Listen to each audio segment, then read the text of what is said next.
বিএনপির ভারপ্রাপ্ত চেয়ারম্যান তারেক রহমান বলেছেন, আমাদেরকে থেমে থাকলেই চলবে না, সামনে এগোতে হবে। বিভিন্ন বিষয়ে আলোচনা হবে, তর্ক বিতর্ক হবে। তবে খেয়াল রাখতে হবে, তর্ক বিতর্ক করতে গিয়ে দেশে এমন পরিস্থিতি উদ্ভব যাতে না হয়, যাতে করে সেই স্বৈরাচার হোক অথবা এমন কেউ হোক যারা বাংলাদেশে ভালো চায় না, এমন কেউ সুযোগ পেয়ে যাক, এ ব্যাপারে আমাদের সতর্ক থাকতে হবে। একই সঙ্গে সতর্ক থাকতে হবে আমরা অযাচিত তর্ক বিতর্ক করে জনগণ এবং দেশের স্বার্থ রক্ষা থেকে যাতে দূরে সরে না যাই। আমরা তর্ক বিতর্ক করতে গিয়ে দেশে এমন পরিস্থিতির উদ্ভব যাতে না হয়, যাতে করে সেই স্বৈরাচার হোক অথবা এমন কেউ হোক যারা বাংলাদেশের ভালো চায় না, এমন কেউ সুযোগ পেয়ে যাক, এ ব্যাপারে আমাদেরকে সতর্ক থাকতে হবে।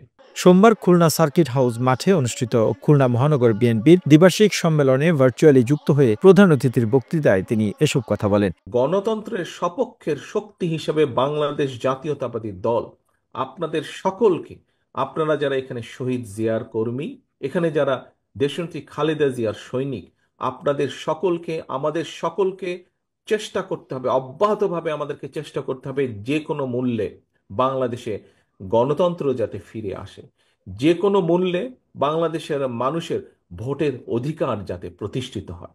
আমরা যদি ভোটের অধিকারকে প্রতিষ্ঠিত করতে পারি বাংলাদেশের মানুষের, তাহলেই আমরা বাংলাদেশকে যেই সর্বনাশের যেই খাদের কিনারায় বাংলাদেশ চলে গেছে, সেখান থেকে ধীরে ধীরে আমরা উঠিয়ে আনতে সক্ষম হব।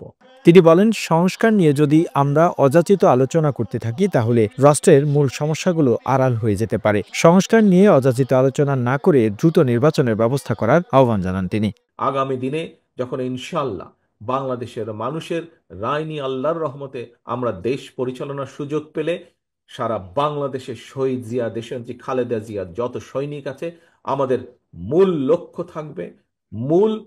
লক্ষ্য থাকবে এই দেশের জনগণ এবং এই দেশ বাংলাদেশ। সম্মেলনে বিশেষ অতিথি হিসেবে বক্তৃতা দেন বিএনপির ভাইস চেয়ারম্যান নিতাই রায় চৌধুরী, বিএনপি চেয়ারপারসনের উপদেষ্টা কণ্ঠশিল্পী বেবি নাজনীন, ছাত্র বিষয়ক সম্পাদক রকিবুল ইসলাম রকিব, তথ্য বিষয়ক সম্পাদক আজিজুল বারী হেলাল, শামীমুল ইসলাম শামীম, খুলনা বিভাগীয় ভারপ্রাপ্ত সাংগঠনিক সম্পাদক অনিন্দ ইসলাম অমিত, সহ সাংগঠনিক সম্পাদক জয়ন্ত কুমার কুন্ডু সহ অন্যান্যরা। খুন করেছে 57 জন সেনা কর্মকর্তাকে হত্যা করেছে, গণহত্যা করেছে হাজার হাজার ছাত্র জনতাকে। এই বাংলাদেশে শেখ হাসিনার 57 অফিসারের জন্য ফাঁসি হবে, গণহত্যার জন্য ফাঁসি হবে।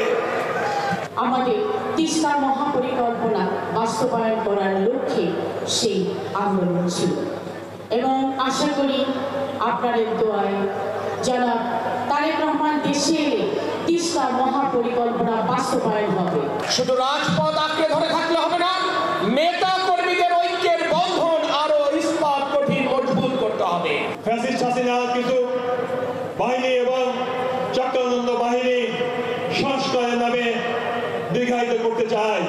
The news Bangladesh desk report. সংস্কারের নামে জনগণের অধিকার থেকে জনগণকে বিচ্ছিন্ন করা যাবে না, বঞ্চিত করা যাবে না। সংস্কার